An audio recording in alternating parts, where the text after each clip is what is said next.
Isang magandang araw, magandang gabi, o magandang tanghali sa bawat isa po sa atin.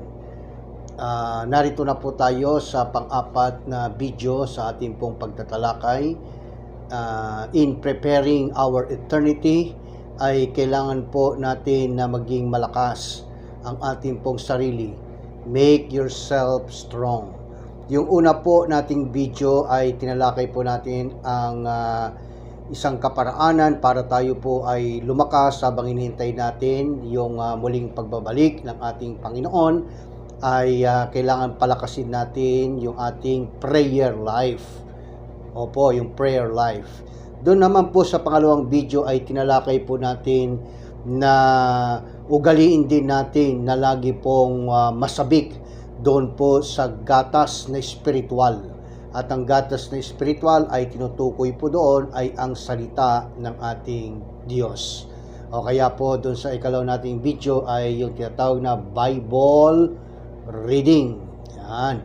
Then pangatlo po na video po natin na nakita ko rin po na makapagbibigay din po ng katatagan sa bawat sa sa atin, at habang inaantay po natin ang muling pagbabalik ng Panginoon, huwag din po tayong magsawa na i-witness ang kabutihan ng ating Amang nasa langit. Kaya po yung pangatlong video po ay witnessing.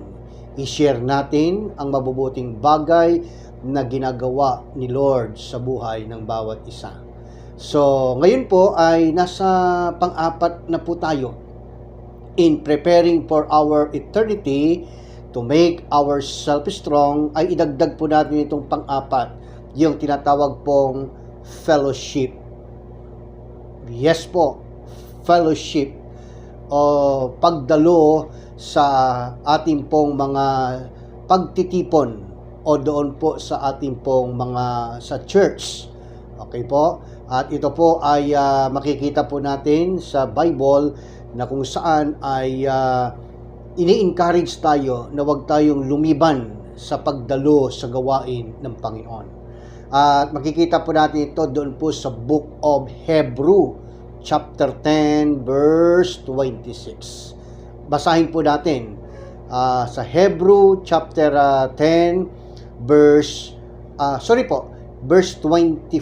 Sorry po, hindi po 26, kundi 25. Hebrew, chapter 10, verse 25. Ang sabi po dito, "And let us not neglect our meeting together, as some people do, but encourage and warn each other, especially now that the day of His coming back again is drawing near." Sa Pilipino po, kaya't wag daw nating kaligtaan ang pagdalo sa mga pagtitipon, gaya po ng ginagawa ng ilan upang palakasin natin ang bawat isa. Okay? Palakasin ang bawat isa at yamang alam nating nalalapit na ang pagdating ng ating pong Panginoon. Yan po ay makikita natin sa Hebrew chapter 10 verse 25. So napakaganda po ito pong pang-apat na pagtatalakay po natin in preparing our eternity. Kailangan po wag po tayong magsawa na pumunta sa ating sa church. Tama po, ngayon po uso po ngayon yung tinatawag na online. Yung pong tinatawag na YouTube. Ang dami pong mapapanood doon para po makasurvive tayo spiritual. At meron din po yung live streaming. Pero hindi ko po sinasabing masama ito. Pero kung kaya naman po natin na makapunta face to face doon sa ating sa church at hindi naman na masyadong mahigpit, ay pumunta po tayo, sapagkat ibang-iba po kapag tayo po ay nakakadalo sa gawain ng Panginoon. At makikita po natin yung dati nating mga kasamahan sa church, yung ating mga kaibigan, yung ating dabarkads, yung mga kapatid sa pananampalataya. Alam niyo po ba yung presensya po ninyo, presensya natin kapag tayo po ay napupunta sa mga church na para po sumamba, ay nakapagbibigay po ito ng encouragement. Yes po, nakapagbibigay tayo ng encouragement sa ibang mga kasamahan natin doon po sa loob ng church. Hindi ka pa po nagsasalita, makita ka lang na paakyat pa lang doon sa o kaya papasok ka lang pa lang doon sa church, ay nakapagbibigay ka ng encouragement. Natutuwa at nagagalak na yung mga kapatid natin, yung mga kasamahan natin, mga kaibigan natin sa loob ng simbahan. Kaya po, kaya tama yung sinabi ng Bible na wag daw nating kaliligtaan ang pagdalo sa gawain, sa pagtitipon, para po mapalakas ang kalooban ng bawat isa. Blessings po kayo. Blessings po ang bawat isa po sa atin.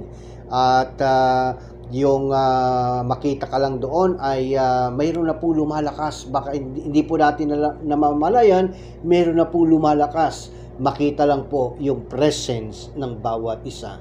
Kaya po, tara na po.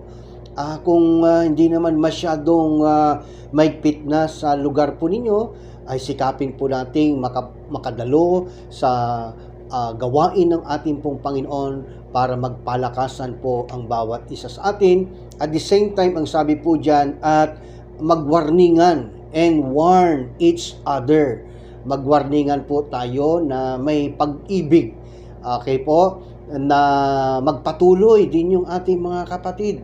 At the same time, sa loob ng simbahan, sa fellowship, ay pwede rin po nating ikwento kung ano po yung nangyari sa atin nung lockdown. Katulad ko po, nung nag-lockdown, nung nagsimula nung March, akala ko po ay hindi kami makasurvive. Pero alam nyo po, napakabuti ng ating pong Panginoon. Hindi po kami pinabayaan sa loob ng 3 months. At doon ko po nakita na ang Diyos natin ay buhay, makapangyarihan, at nag-provide ng lahat ng bagay. Alam nyo po, ay napuno yung refrigerator ng pagkain. Talagang ibig pong sabihin, bago po mangyari po yung lockdown na yun, ay hinanda na ng Panginoon. Okay? Hinanda na ng Panginoon yung pangangailangan namin.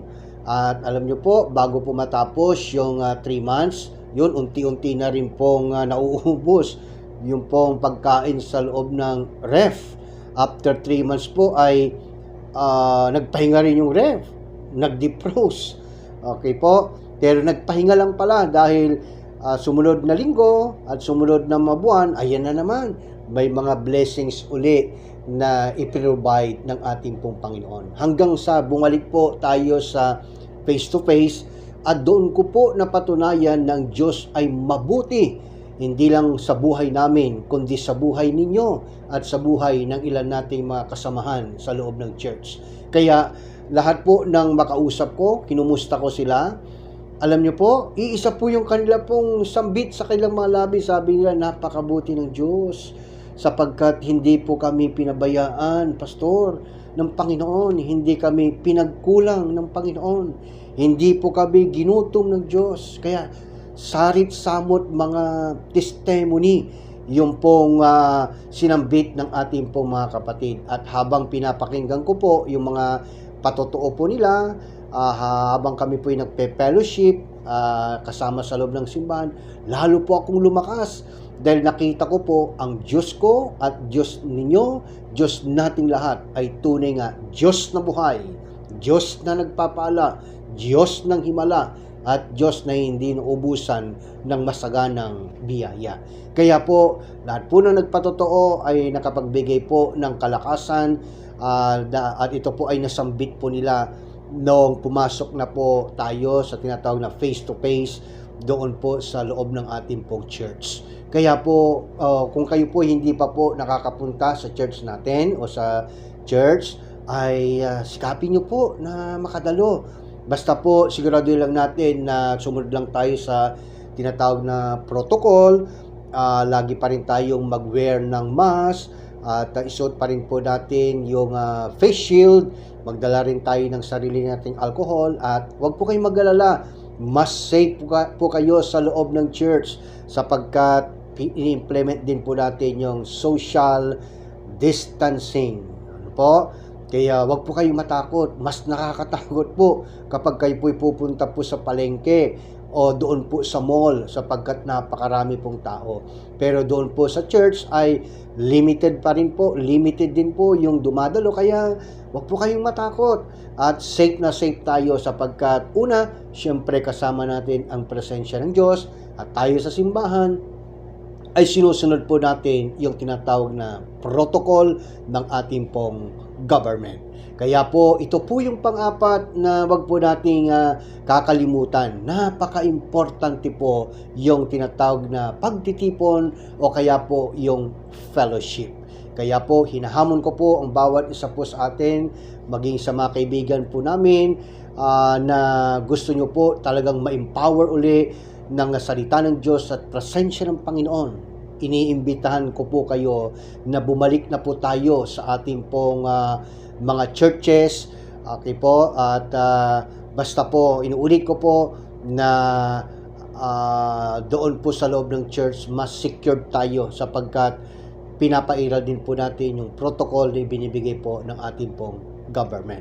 Kaya ulitin ko po, kaya ang sabi po rito sa Hebrew chapter 10 verse 25, and let us not neglect our meeting together as some people do, but encourage and warn each other, especially now that the day of His coming back again is drawing near. Kaya po habang may pagkakataon po, lalo na po kapag mayroon kayong mga sariling sasakyan, dumalo po tayo sa gawain ng Panginoon at sabay-sabay po tayo na magpasalamat, magpuri sa ating pong dakilang manunubos sapagkat napakabuti po niya sa buhay ng bawat isa sa atin.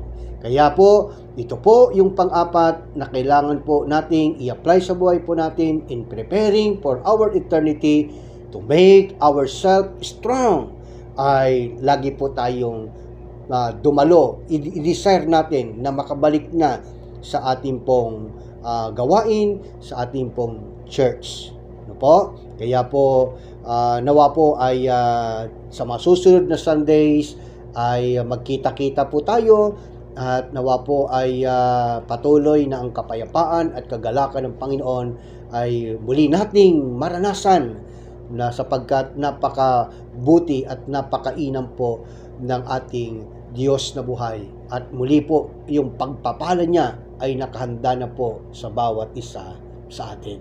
Kaya po, maraming pong salamat sa bawat isa po sa inyo at naway i-apply natin itong pang-apat na ito.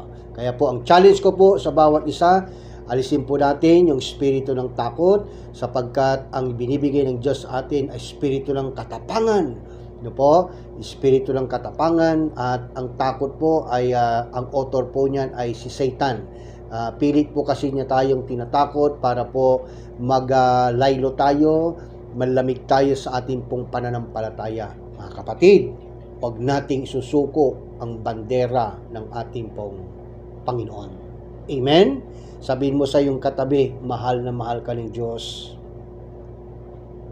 Miss ka na ni Lord sa church. At kung paanong miss ka na ni Lord, miss ko na rin po kayo at miss na rin tayo ng ating mga kapatiran. So, pagpalain tayo ng Panginoon at hoping and praying, panalangin ko po ay muli tayong magsama-sama para po sumamba at magbalik po ng mataas na papuri at luwalhati sa ating po dakilang Diyos. So, God bless you more and happy to serve our Lord Jesus Christ. Manalangin lang po tayo. Dakila at makapangyarihang Diyos, marami pong salamat sa akin pong mga kaibigan, mga kapatid, na marahil po matagal po sila na hindi po nakabalik sa iyo pong iglesia.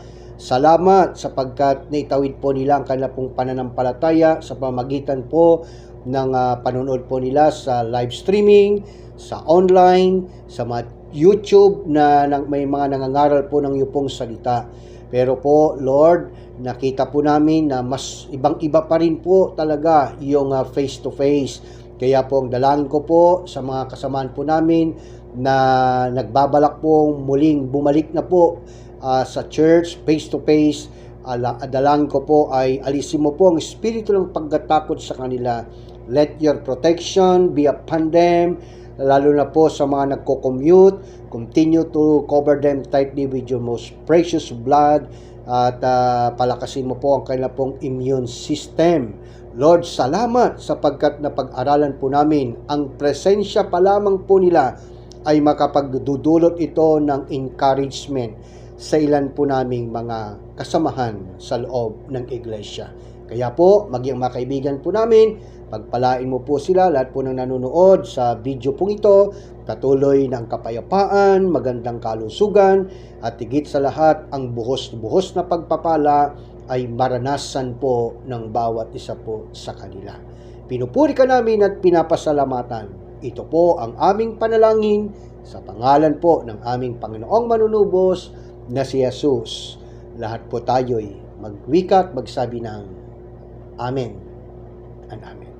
Pinagpalang araw po, gabi o tanghali, at muli po ang pagpapala ng Diyos Ama, Diyos Anak at Diyos Espiritu Santo ay maranasan ng bawat isa po sa atin. Abangan po natin yung panglima na karagdagan po nito para makumpleto po natin na in preparing our eternity to make ourselves strong. Meron pa pong isa na isusunod tayo, yung panglimang point. Abangan po ninyo. So again, pagpalain tayo ng ating pong Panginoon, kasiyan at ingatan nawa tayo at i-enjoy po natin ang fellowship natin sa mga kapatid natin sa loob ng iglesia. Again, happy to serve our Lord Jesus Christ.